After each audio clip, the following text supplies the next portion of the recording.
Gracie Jiu-Jitsu rocks.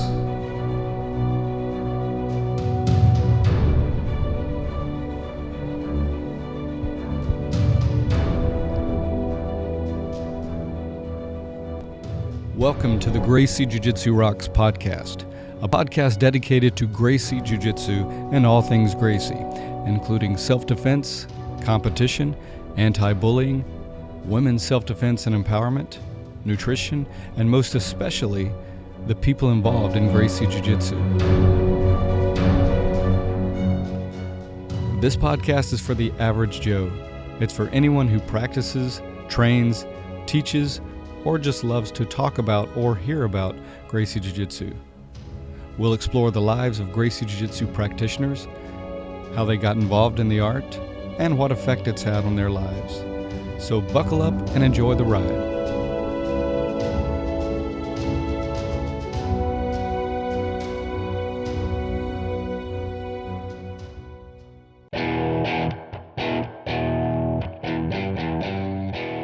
Welcome to episode 129 of the Gracie Jiu-Jitsu Rocks podcast. As always, I'm your host, Marty Josie, and thanks for listening. Today my guest is Mike the Cop, and we'll get to that in just a moment, but let's start with our jiu-jitsu quote, and that is, "Where there's discomfort, there's fear. In these very tough positions, you're in a little piece of hell, and through this daily suffering, you learn to survive in these situations. You have to find comfort in the uncomfortable situations.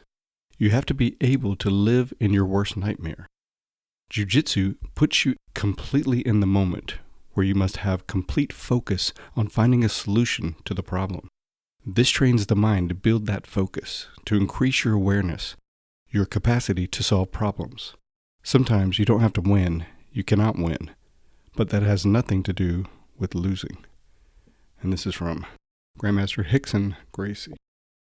All right, Mike the Cop is a police officer and a public figure who makes videos to entertain people and build good relations between law enforcement and the community. I discovered him through Facebook and have really enjoyed his videos. Here's a clip from one of his videos called "What You Never Want to Hear Cops Say." Driver's license registration and... Hey, is that a crack pipe? Where'd you get that? I've been looking for one just like that. What was that? These aren't your pants? Oh my gosh, why didn't you say something sooner? You're a what? A sovereign citizen? Sounds fascinating. Tell me more. Well, what are we going to do about you driving through the front of the store? I mean, I know you've only had 2 beers, so we know alcohol isn't the issue, but I got to put something down here. Now that it's just us, I mean, how did you actually rob a whole store with a hot point? Can't believe it. You know what? Take mine next time. I mean, I want you to know what a real gun's like. No, the road's not really closed. Let me move the barrier. Come on in. Listen, I told you this last time I stopped you. If you're going to have a body in the trunk that's too big to fit and it's hanging out, you have to put the red flag around it so everyone knows to keep a safe distance. So let me understand this. You blew leaves into your neighbor's yard who got mad, so they put their garbage cans in your yard. Is that right? I feel like there's so much to this story that I'm just not getting. Before I articulate this in a report, I hope we can spend, at least another hour talking about this. Oh, no, I'm going to go to the scene. I'm just staging, waiting for the fire department to tell me it's safe.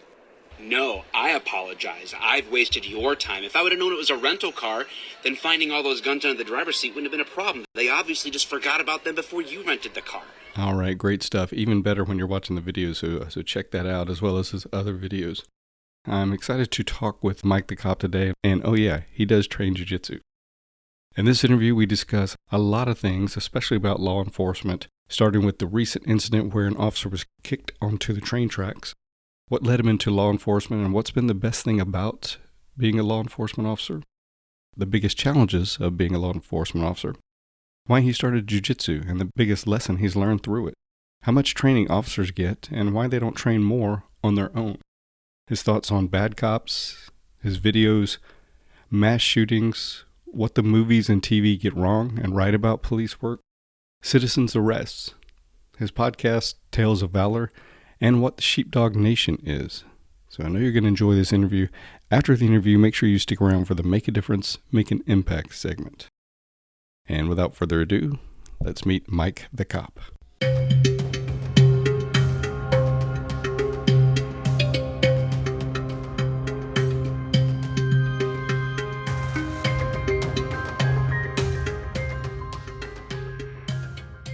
All right, I'm speaking with Mike the cop. So, Mike, glad to be talking to you. Thanks for taking the time to talk with us today. I appreciate you thinking of me, man. Yeah, man, I'm thinking about you because I've never met you, but I've been really entertained by your videos and the important work that you're doing, and we'll get into all that. Let's start off by I saw an article in the news just this past weekend that a female police officer, was kicked onto the train tracks. Yeah, I saw that. Yeah, what do you think about that? Well, I think that at the very least, whoever handles their defensive tactics training or whatever systematic process they have for training their officers is failing them clearly. So, or that person is someone who is completely ignoring everything they've been taught. And, which one that is, I don't know. Right. But it's hard to know, right? I mean, it's kind of like it has to be one or the other. They've either been taught the right thing and they're not doing it, or they're not being taught the right thing. So it's, that's a great example of how something super, super common, because the way that guy was resisting is a super common way. Because most of the time, obviously, when people are resisting law enforcement, it's actually them trying to sort of like evade being detained or restrained versus more of like an attacking kind of a thing. Mm-hmm. So, I mean, I guess that guy wouldn't have thought, I'm going to kick this lady all the way onto the train tracks. I don't think that was probably his intention. I don't know. I can't speak to that. But, that's a super common situation where you find yourself in two officers attempting to subdue a resisting subject. And there's a lot of simple solutions to that problem that didn't seem to be even on the radar. Mm-hmm. Yeah. I want to speak in depth about the training or lack of at times that police officers get. We'll get into that in a couple of minutes, but let's start off with what led you, how long you've been in law enforcement, Mike, and what led you to it, and what's been the best thing about being a law enforcement officer? Well, I have been in and around law enforcement through my family or network of people connected to my family for as long as I can remember. But I specifically got into law enforcement in 2009 when I started the police academy. So it's been, coming up on 11 years here. So yeah, that's that. What led me to that probably was I was an entrepreneur, still am. So I had my hands in a variety of things, but one of the primary businesses that I had at the time definitely fell victim to the market crash in 2008. And so that really led me to start thinking about,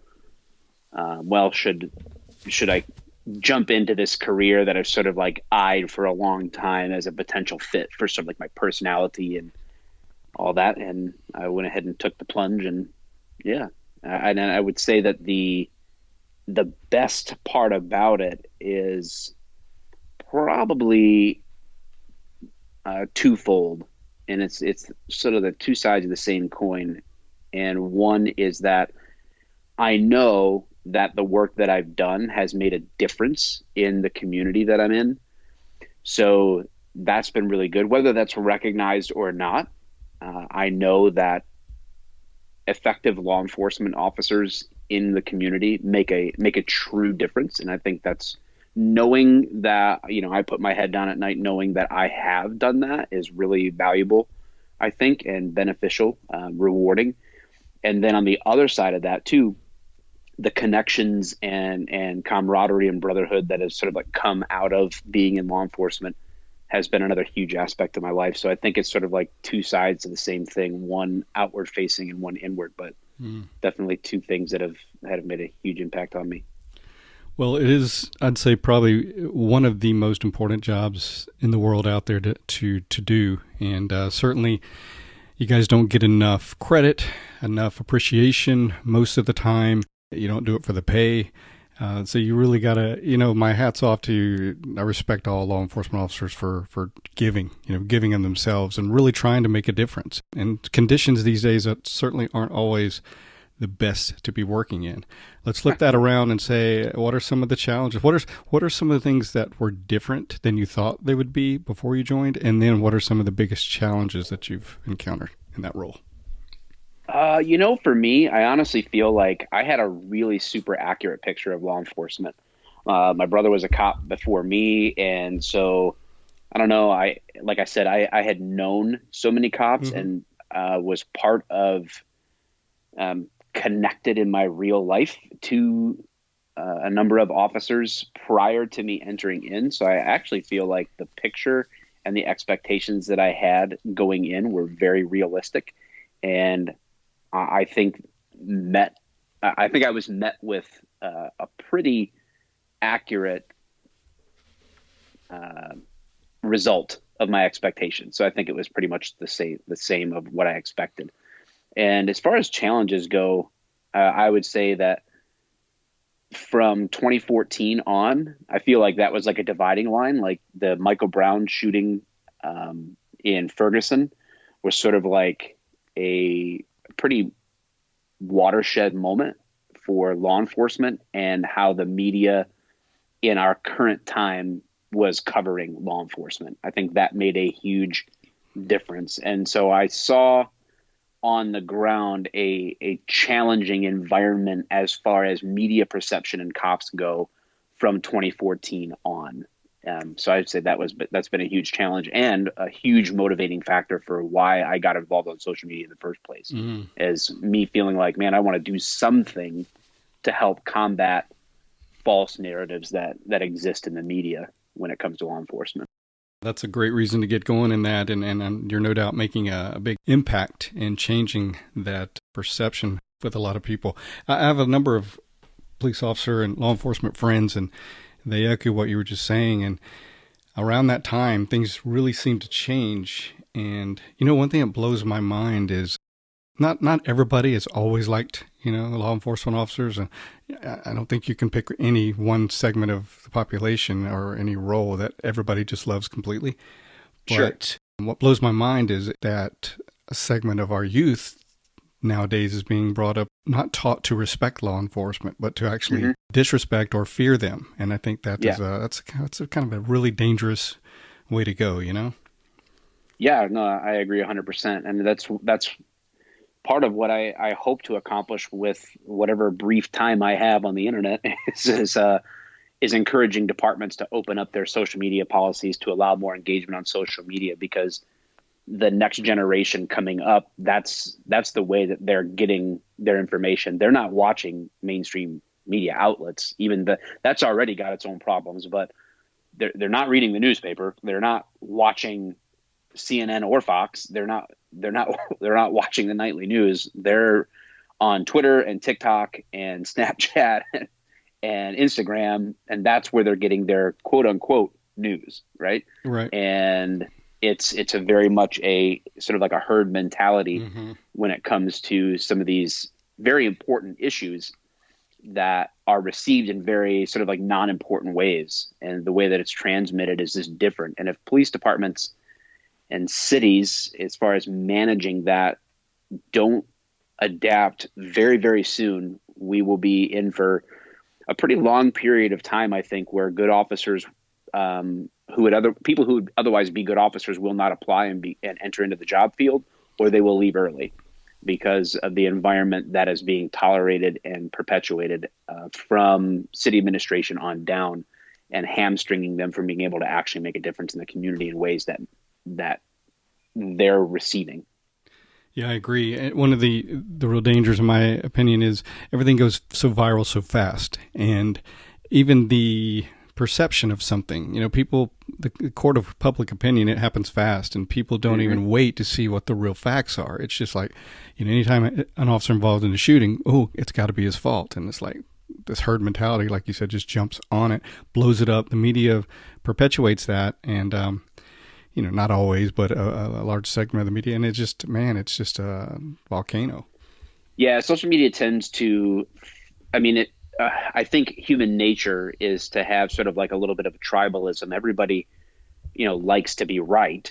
wants to think that they basically understand how things work and enjoys being justified in their thoughts. I think that's sort of a human thing, but social media now gives everybody a platform.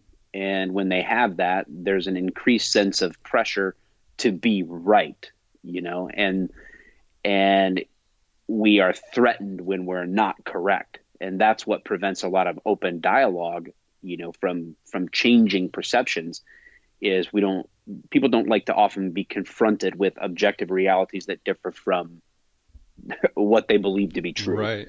And so you pile millions of people onto the internet who all have a need to be right for their platform's sake, and it's often a difficult place to have valuable discourse, which is why really the goal in social media has to be able to just make connections, in which on the other side of that, valuable conversations can be had and perceptions can be changed, because very rarely are you going to actually change someone's mind in a video or a tweet. Right. It's going to have to be a consistent way over time to just build a connection.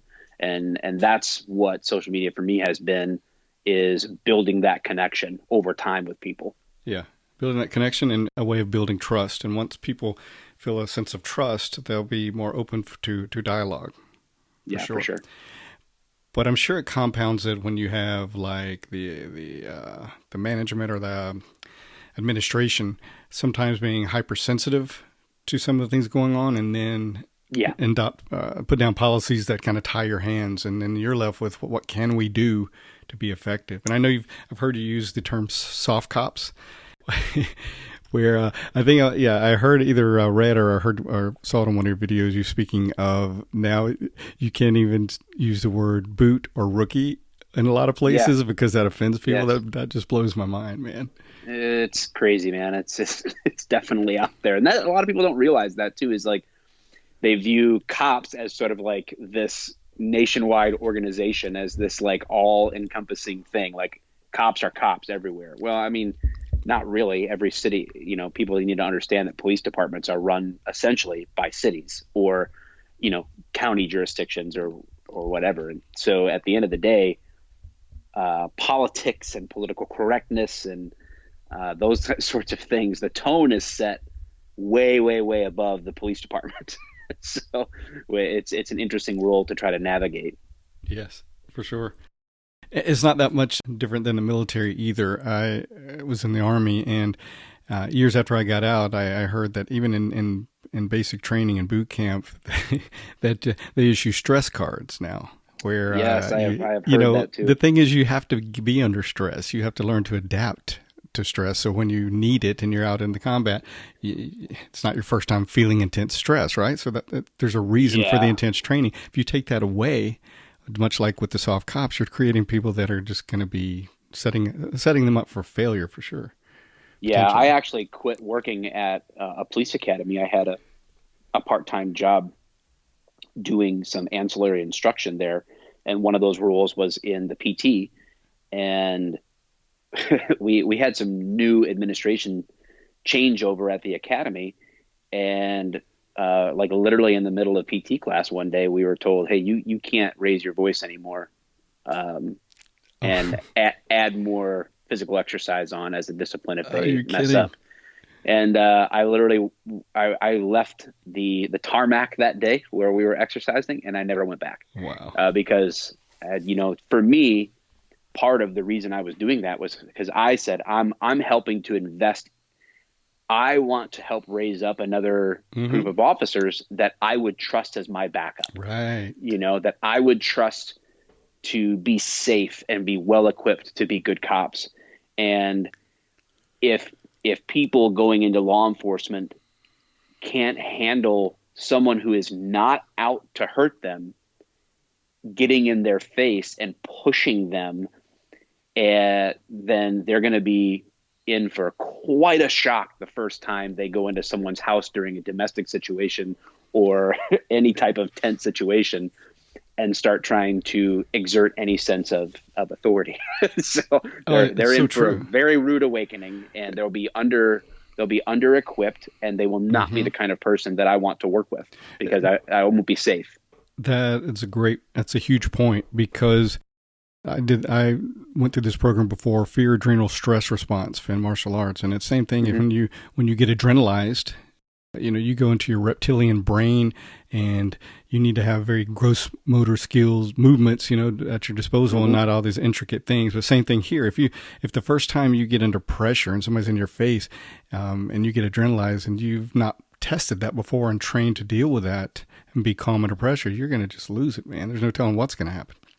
Yeah. And like you said, you're not doing it to be mean. When you're training someone like that, you're doing it to build them into people that that would have your back and would be capable. Yeah, exactly. So it's an interesting state. We're truly, I think, at some forks in the road. And I don't think that that's necessarily universal across the entire country in every single context. I don't think problems are that simple. But in a lot of places, we are seeing those forks in the road where we could be turning departments in a direction that for the next 5 to 15 years we could see self-fulfilling prophecies about cops making bad decisions, because we've chased off all the good ones. Yeah.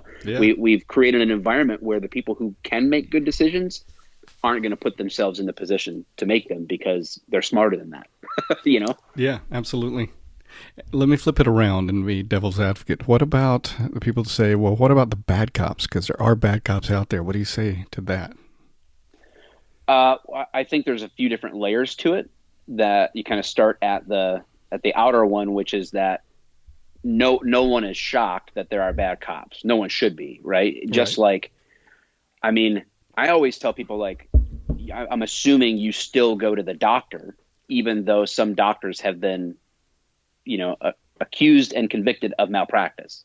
I'm assuming you still would send your kid to the pediatrician, even though some pediatricians have molested children, right? So there's this whole idea that somehow, just because you are a cop, that there's supposed to be some magical exception to humanity. and that is like that first layer of, no one should be shocked that there are bad cops. What makes it bad is that it's a people in authority, but that's true of all sorts of professions in which they have some sort of power or authority over you that they can abuse. And so the fact that they exist shouldn't shock us, but it shouldn't mean that we're complacent about it. But that's the first layer, is to break through and actually connect with someone about the fact that, should we really be surprised that there are bad anything? And the answer should be ultimately, no, we shouldn't be. But I think you go to the next layer that says, well, no cop, unless all the bad cops are rooted out, then everybody's equal. They're all bad because the good cops aren't turning them in. Well, what's funny is that I don't know who they think investigates or arrests bad cops. It's cops, like right. If the fact that that there are bad cops who have been arrested or fired, what does that indicate to you? Who do you think did that? That's a great point. It was other cops. So the good cops are doing their job because about the bad cops at all. If there was a grand conspiracy to keep bad cops under wraps, well, you wouldn't know about it. You know what I'm saying? Like, right. It wouldn't be in the public eye like that. And so I think sometimes, again, it's that step back to have like a rational dialogue and be able to walk people through these things and help them dial back their expectations to something that's realistic. And I think in our society, there's two extremes that people tend to go to when it comes to that particular topic.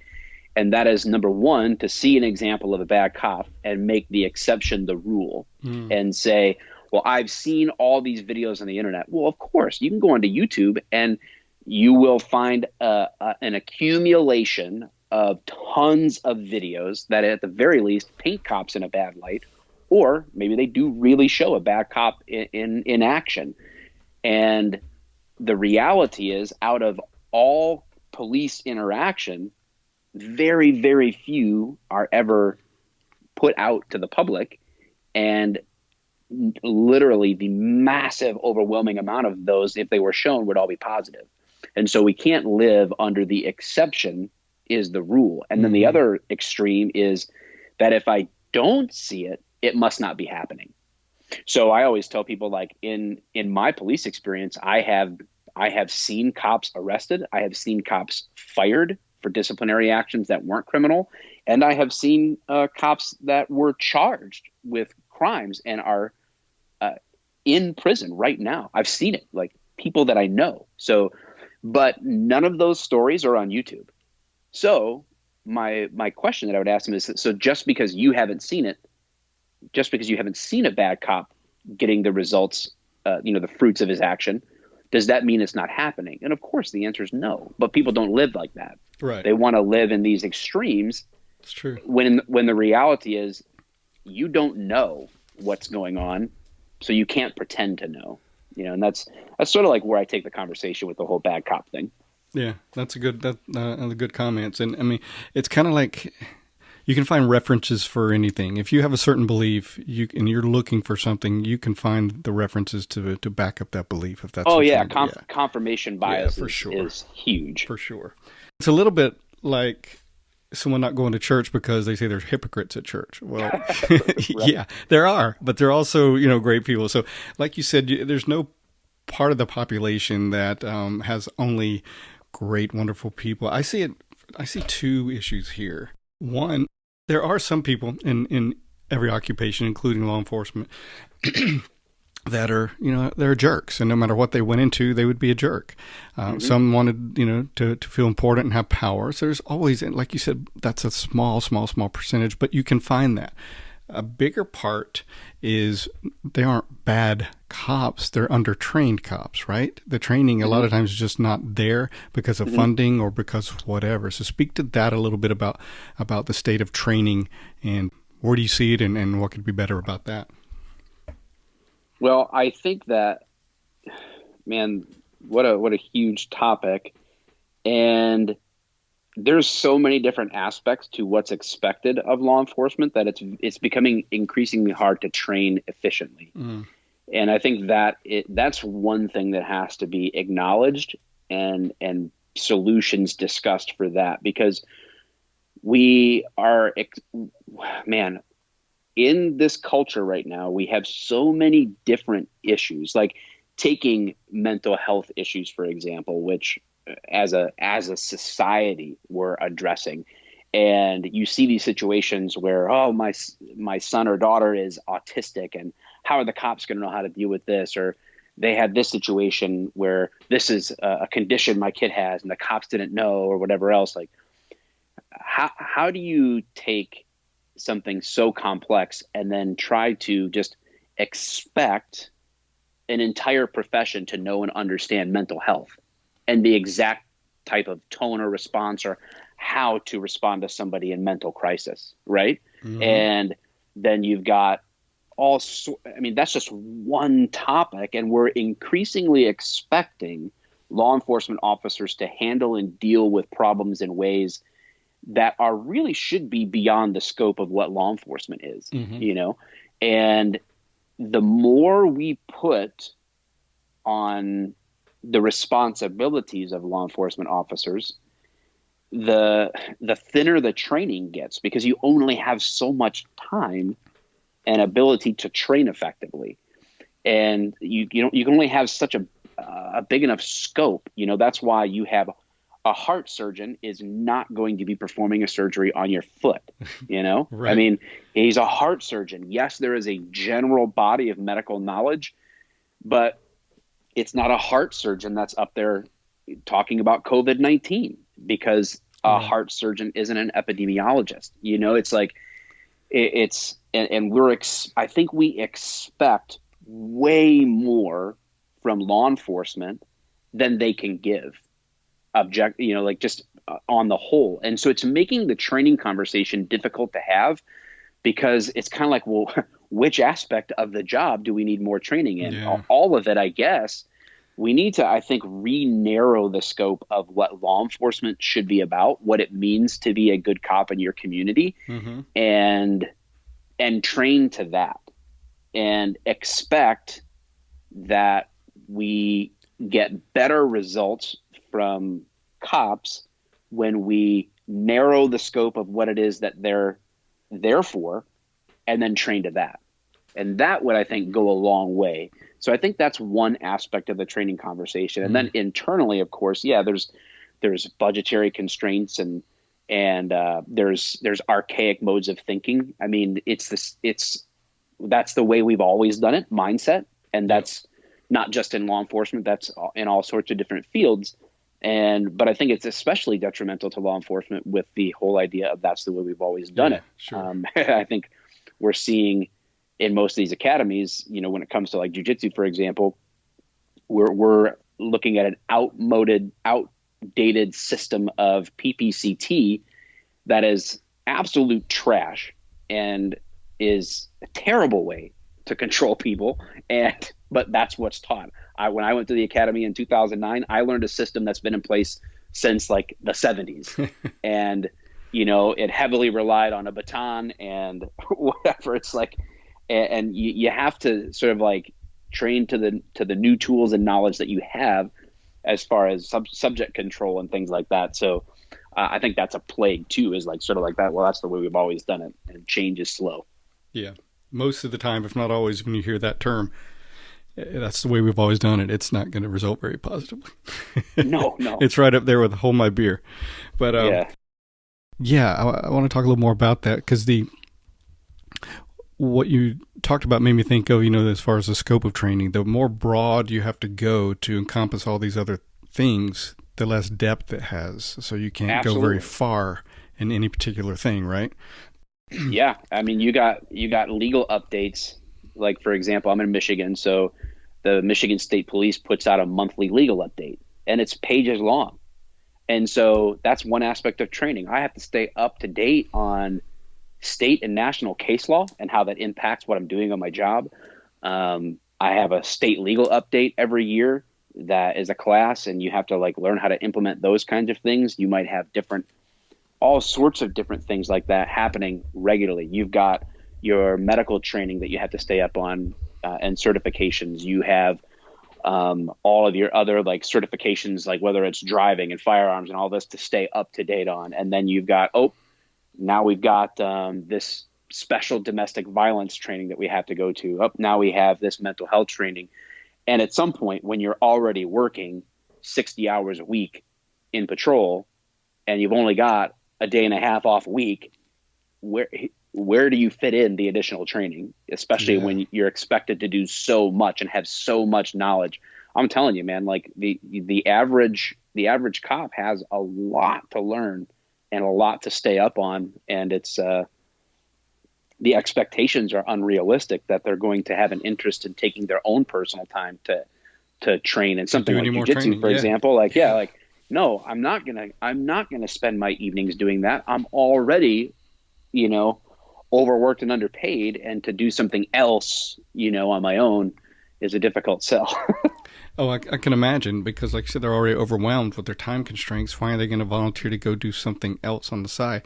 I think the only way to get them, or one way to get them to maybe think differently with that, is just like you described, changing the perception of the community.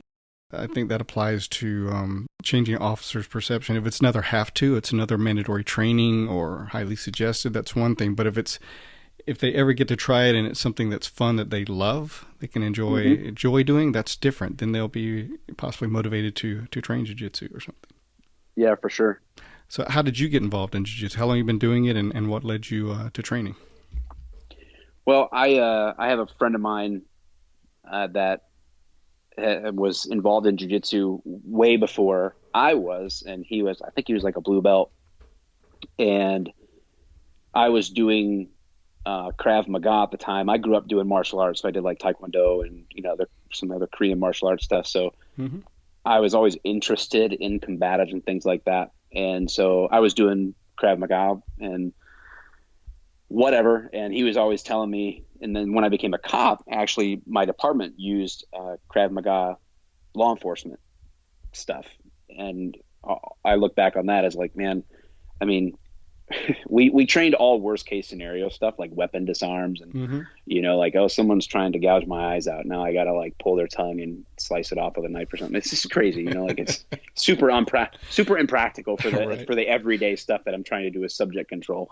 But that's neither here nor there, I guess. But he was always telling me, man, you would love it, you need to do jujitsu. It's making a real difference in how I'm approaching the job and all this stuff. I'm like, okay.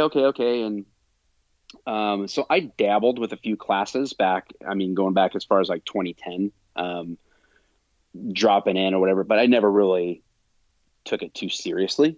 I was mostly just still doing my 3 times a week doing the Krav Maga stuff.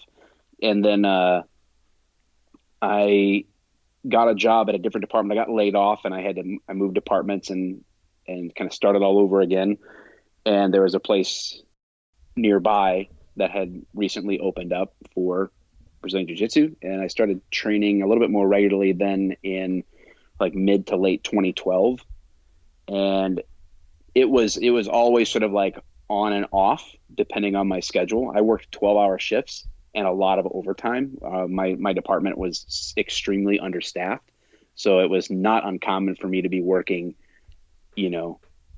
100 hours or something like that in a Wow. 2 week period or whatever. So it was a lot. So for me, training I enjoyed it, and I started to really kind of like fall in love with Brazilian Jiu-Jitsu at the time and started seeing its benefits.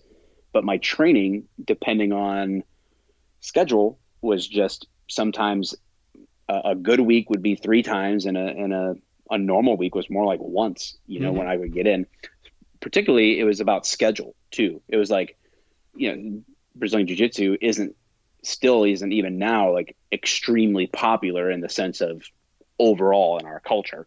It's way more popular now than it was Sure. back then even. But my point is that when classes are only at 7 p.m., it's kind of Right. like if I don't get out of work, which was very, very common, even if I got off at 7 at night, by the time I get changed and get ready to go anywhere, I couldn't even be to class till 7:40, and it started 40 minutes ago. Right. So for me, it was just a lot of issue of scheduling. Like, oh, well, the place where I train, I just can't make it all the time. I'd have to wait for my off days. And that's where I get some of the excuses. It's like, I'm exhausted, man. I want to just be at home with my Sure. family. I'm already away from my family all this time. Now I'm going to go do jujitsu.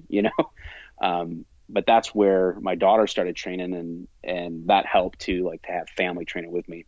So yeah, I would say it wasn't until about 2017 that I was still a blue belt, and I was kind of like a prototypical blue belt forever, right?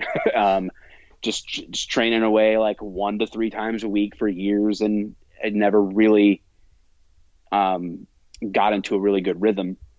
And then I ended up being in a position with my schedule in about 2017 that it opened up. I found a place that that started in Midtown Detroit, and they had a schedule with 5 classes a day.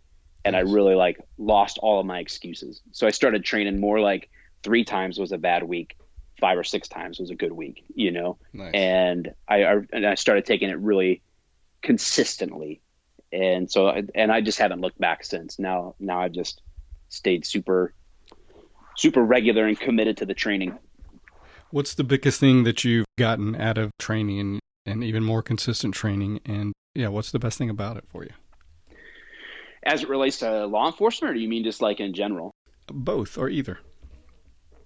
Probably a little bit of sort of like both worlds is life under pressure. Mm-hmm. Mm-hmm. Like you learn to just be a little bit calmer under pressure. Certainly for the police thing. I mean, when you spend your time getting smashed by people, and you're like in a bad spot, and learn to be calm and work through the problem in sort of like a systematic way, then that certainly applies into law enforcement, to where in a situation where, like you were saying earlier, like an adrenaline dump, I don't get an adrenaline dump when someone resists anymore. Yeah, that's huge. It's it allows me to think clearer to make better judgment calls and to keep myself and everybody else in the situation safe, because rolling around on the ground isn't an odd thing for my body. Like it's not weird. It's not hard. And a lot of cops get that way after years and years and years of being on the job. They learn to deal with that physical side of it. But when you're training all the time, you're dealing with it all the time. It's never unusual, So I think that's huge. And I think that carries over into regular life too. Just the calm and confidence that comes from being in a bad position a lot and learning that you're going to be okay, Absolutely. So. Is there anything that you've learned about yourself by training jiu-jitsu? Yeah, I mean, that it should be. I think if you're training jiu-jitsu right, it's a pride killer. Yeah. Certainly a pride killer, an arrogance killer, which is great for cops, and one of the reasons they won't train. But I think it's good in life too. There's a calm confidence that I think you have to put in perspective. You know where you stand, you know who you are, and you know what you're capable of.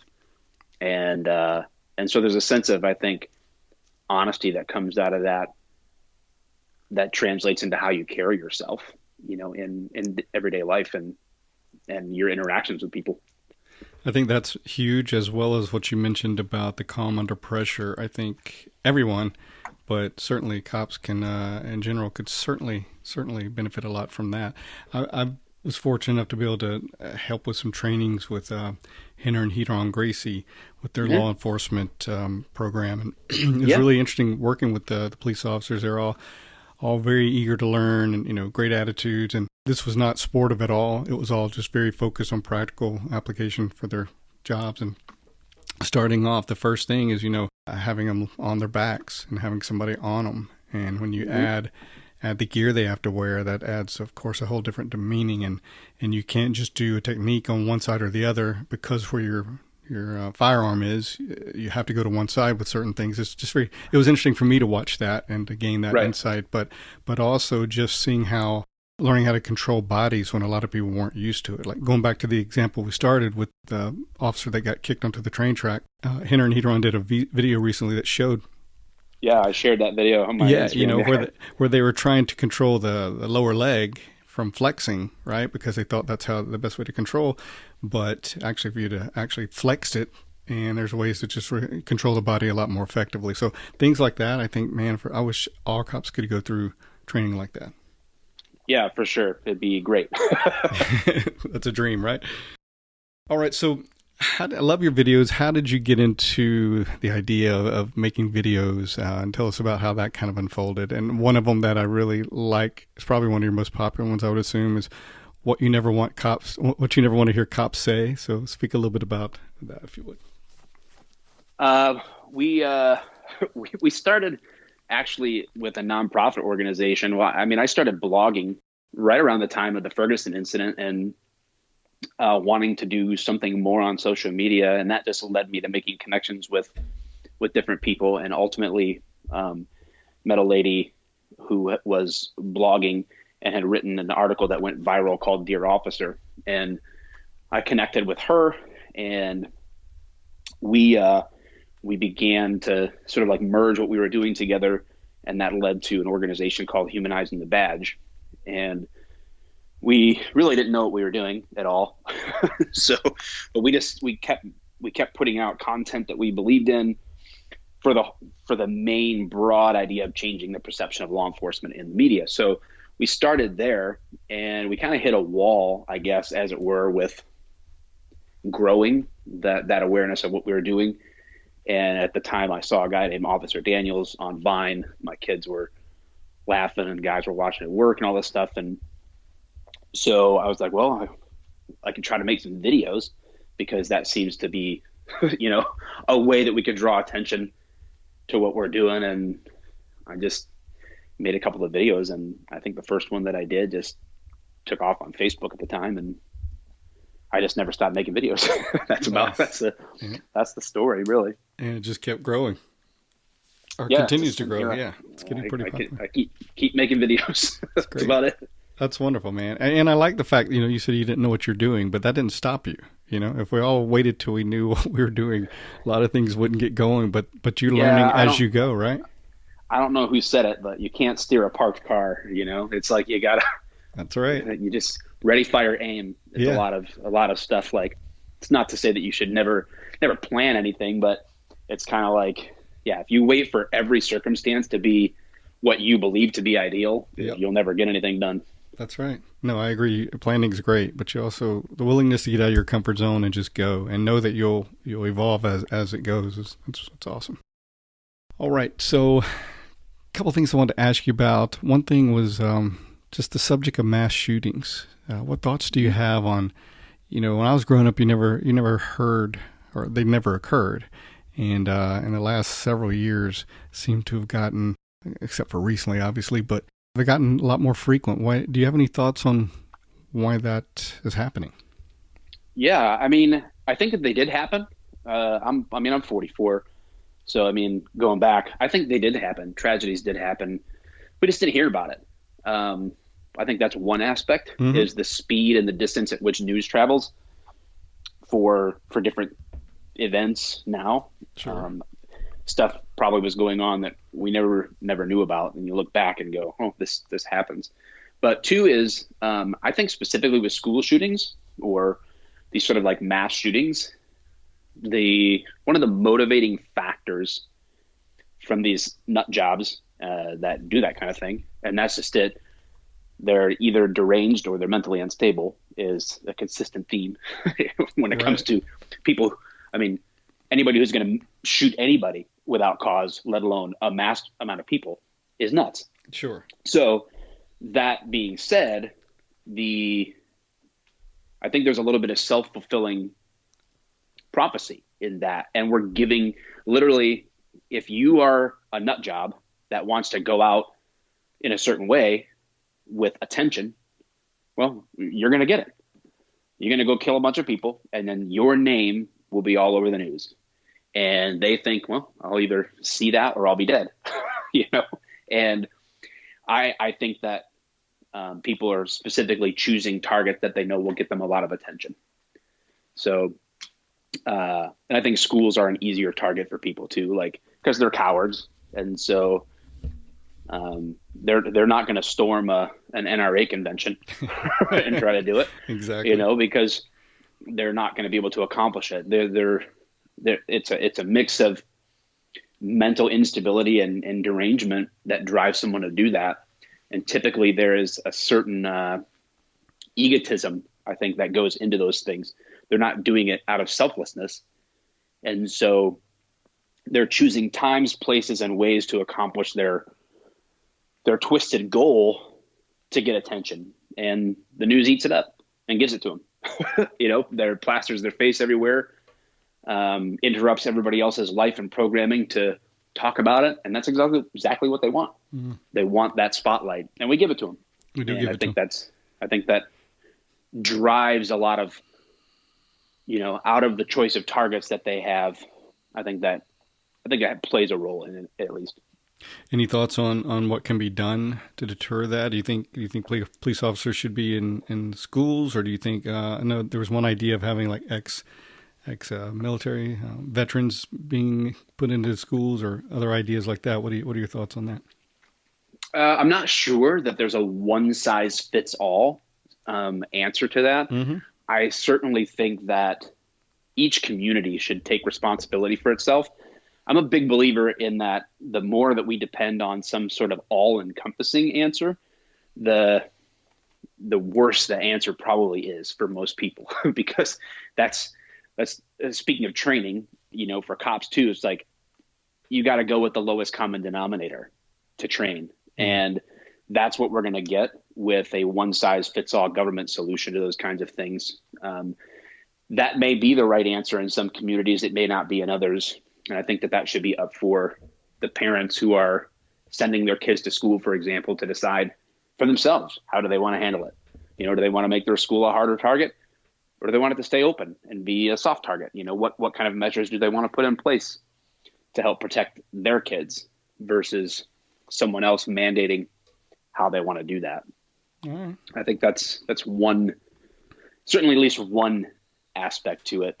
And I mean, having trained people in the school, officers in the school, I think I totally support that, obviously. So yeah, I mean, that's certainly an option, but one cop certainly won't be a deterrent either. That's a system that can be circumvented as well. And one cop can't be everywhere at the same time either. So. All right. Good answer. So recently my wife and I started watching the show, The Rookie, and I like police shows in general, but I know I've actually never seen that one. All right. It's a new one, I think, or fairly new, but I know there's a lot of police shows out there, a lot of police movies, and obviously it's Hollywood. So what do you feel like movies or TV get wrong and right about police shows? Or about everything. police work. Okay. It's like asking a military guy about a military movie. It's the same thing, I'm sure. Yeah. I mean, it's this, what, at the end of the day, it's the speed of things that's ultimately what is the most off, that could create a perception, whether it's, there's some shows that have been really realistic, like Southland. Mm-hmm. Was a really realistic show as far as like a rookie officer and his training officer. All right. The dynamic that exists there, that was really, really realistic. But every episode, the dude was in a foot chase and something else, like right. That doesn't happen. This doesn't happen every shift. So the speed at which investigations are, you watch a show and this situation is resolved in an hour. Yep. Yeah, I mean, not really though. This would be a lot longer of a process, and there's a lot more to the process. So I think just the oversimplification on the time level is the thing. Most, a lot of shows now have, if they're intelligent, they have advisors, consultations, on weapon management or whatever. I mean, you see certain things tactically that you're like, yeah, we would never clear a room like that. That's terrible. Like they should have paid somebody better to show them how to do that or whatever. But for the average person had no clue what they're looking at anyway when it comes to tactics. So that's funny. You're back in the 80s, you'd watch cop shows or movies, and police officers were just to start discharging their firearms like multiple times, just like shooting up stuff all the time. You're like, your people have got to be accountable, right? For every time you do something, discharge your weapon. So it's not like you can just randomly like the Wild West. It's funny, but entertaining. Yeah. So I was curious about citizens' arrests, and I know it probably varies from state to state, like most things do. But in general, tell me about a citizen arrest. Who can do a citizen's arrest, and for what type things, or what do they need to keep in mind if they do one? Yeah, you're right. It could vary from state to state. So I only know Michigan law most intimately, but in Michigan, and I would imagine that it's probably the same for most places, is that you can only make a citizen's arrest for a felony. So a felony is typically understood as a crime that's punishable by a year or more in incarceration, jail, prison, whatever. So that's when you can make a citizen's arrest. So the first problem is you better know the difference between a felony and a misdemeanor, or now you've got yourself in a whole other legal quagmire if you're trying to arrest somebody for a misdemeanor because you don't have that authority to do that. So if somebody's stealing gum at the convenience store, you don't want to. That's a super common one. That's super, super common, is a store where somebody sees someone and they're like, oh, look, like Home Alone, shoplifter, right. And then all of a sudden the chase ensues, but it's not a cop doing it. It's some good citizen, by all, not knocking the person that would try to step in and be like, sure. I'm going to do something good today. Right. But yeah, you chase that person down and knock them over, and they break a bone, and it was over a $30 item. Then you just committed an assault and battery that resulted in immediate injury, which in and of itself would be it'd be like a high misdemeanor here in Michigan. So it's aggravated assault if you cause injury. So you just really screwed yourself by trying to make a citizen's arrest. You know, now if that person had just committed some type of purse snatching, right? That would be a felony. If it was in their control and they grabbed it and took it from them by force, now it's a felony. Now, if you tackle that same person, well, now you're in the clear. If you're saying, hey, I'm making a citizen's arrest here, I'm detaining you till the authorities get here, you can't go anywhere. Well, that was a felony, so that was legit. But you better know the difference. And if someone, for example, you see someone getting the crap kicked out of them, you can step in, right? Because you don't want to just sit there and watch that. But at the same time, you can't beat the crap out of the person. You can just restrain them, right? Or right. am I off totally? Yeah, exactly. On that? No, you're not off. I mean, it's like stepping in is one thing. Now, executing immediate street justice is another. You know? Right. Yeah, exactly. We're talking arrest, not citizens' right to give retribution, but arrest, which would be like control that person's movement, like stop them from going somewhere. And most people don't have handcuffs either, so citizens' arrest are, not super advised unless they're really needed. That's the other thing. Like, what should they think about getting into it? Mm-hmm. Are you equipped to hold this person? Like, what responsibility are you willing to take legally for what happens when they're in your citizen custody? Gotcha. Do you have the ability to handle that? And you also have to things to consider. Call the authorities right away, because if you just like held them or put them in your car or something, that's a whole different thing. Right? Yeah, you don't want to end up with a kidnapping charge. Yeah, exactly. Yeah. All right. So I want to give you time to tell us a little bit about your podcast, Tales of Valor, also about Sheepdog Nation before we close. Yeah, so Tales of Valor is a podcast that my buddy Dave and I do, which actually is the guy that got me jiu-jitsu. So really legit jiu-jitsu practitioner. Old school. I mean, we're old school, right? We're a Kaiki affiliate, so nice. We're down the road from Hickson, as far as like, hey, jiu-jitsu is first self-defense, you know? Yes. And so that's our big thing. And he got me into that. He actually won the worlds at Purple. So he's legit. And he loves making me pay to even exist, apparently, when I roll with him. So like, that's Dave. But we do a podcast together. Yeah. Called Tales of Valor. And essentially the whole concept is there's so many amazing stories that are either recent history or ancient history of people who have done amazing things in the face of crazy circumstances or obstacles. And we just want to tell those stories. And so we take turns. We'll research a story independently from each other. And then we do a little catching up at the beginning of the show.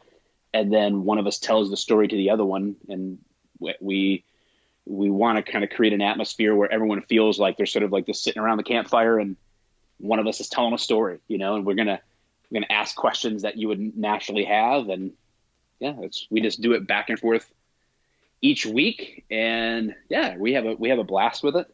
And it's nice for us because even though sometimes we discuss stories involving cops, it kind of gets us away from just talking about cop stuff. Sure. So it's a fun podcast that we're enjoying the heck out of. Awesome. I will definitely put a link to it in the show notes. And then what about Sheepdog Nation? So yeah, Sheepdog Nation is an online community. It's in an app form or on the web. And it's simply a place where first responders and anybody that supports them can essentially connect in an online community without unnecessary censorship or bias is really the whole point of it. And, sometimes first responders get the short end of the stick when it comes to censorship on big box media. And so the other issue there is, you violate Facebook's terms when you use any name that's not your real name, for example, on there. So your account could be like taken down at any time if you're a cop trying to kind of retain some anonymity, but still wanting to interact with people. So we've kind of created this environment where you can put whatever username you want. You can, just we're not there. So it's nice. It's more of a little bit of an open community, and we keep the rules really simple and it's fun, man. We're growing and a lot of good stuff happening there. Awesome. And I'll definitely put a link in there as well, and we'll get the word out. By the way, I don't know if you know, but Master Kaiki was on the show years ago. I got to go out and spend some time with him in person and interview him. So if you haven't checked that out, check it out. Awesome. Yeah, I've met Master Kaiki a couple times in person at seminars or whatever, and he actually gave my daughter her blue belt. So that was a cool moment for her to get her blue belt from him directly at the seminar, and I think it was December. Yeah, so it wasn't too crazy long ago. So yeah, man, and his kids are doing a great job, and I talk to Tomas pretty regularly, and looking forward to when this all lifts. I want to get out to California and do some training out there. Great people and great association to be a part of, man. Heck yeah. All right, Mike. Well, I really appreciate you taking the time, man, letting us get to know a little bit more about you and the work you're doing and the state of law enforcement. So I really appreciate it, man. Hats off to you. Much respect, brother. Yeah, back at you. I appreciate you having me on the show for sure.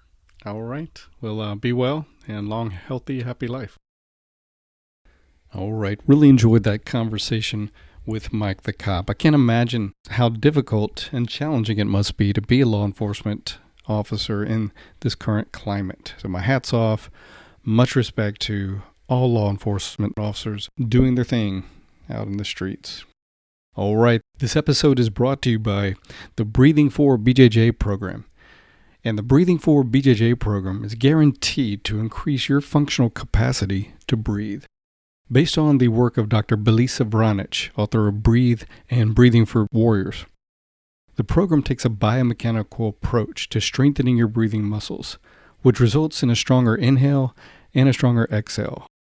It also increases your ability to regulate your breathing on the mat, and increases your ability to stay calm and reduce anxiety in challenging situations such as being trapped or crushed in the bottom position. The program also has cameos from leading jiu-jitsu practitioners and instructors such as Henry Akins, Pedro Sauer, Mike Bidwell, Greg Nelson, and Salo Ribeiro. To learn more about this revolutionary program, go to www.breathingforbjj.com. All right, up next is the Make a Difference, Make an Impact segment.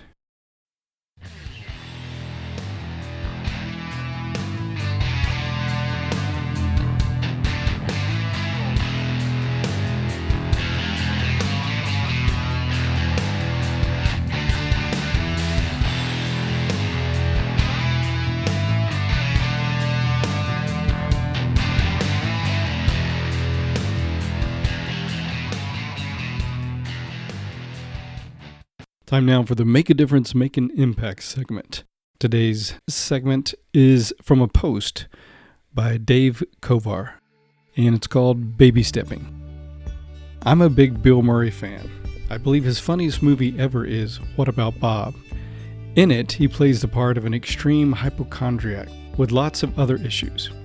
His therapist, played by Richard Dreyfuss, tells him to just take baby steps, explaining to Bob that in order to get better, he just needs to build on little victories, and that is what he refers to as taking baby steps.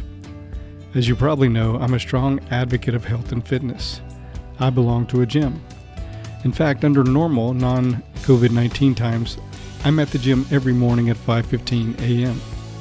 I don't really like getting up and going to the gym that early, but I love the feeling of leaving 45 minutes later sweaty and energized. It's become a habit, and it's ingrained into my very being.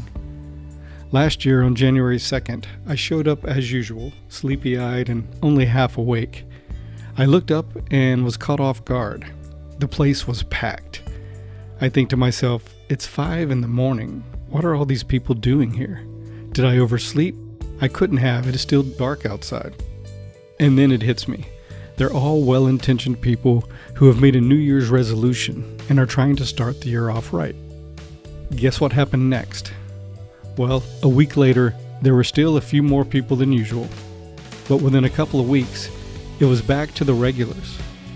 What happened? This is my guess.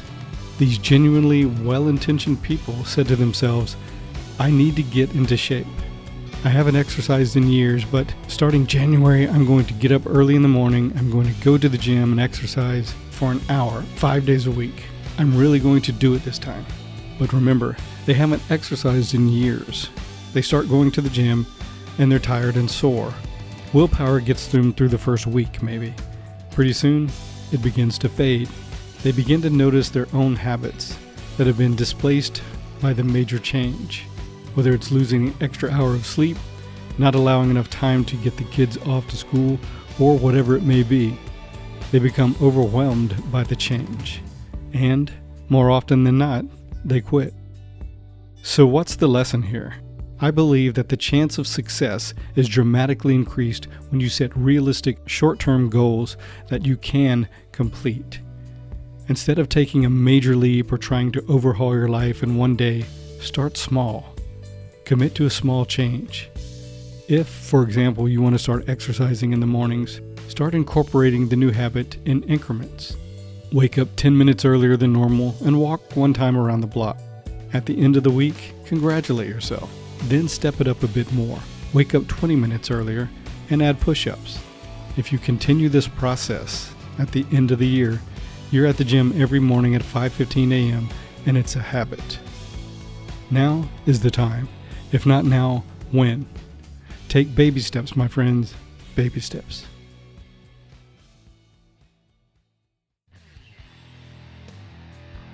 And that's going to do it for this edition of the show. As always, I thank you for listening. Hope you're enjoying the show.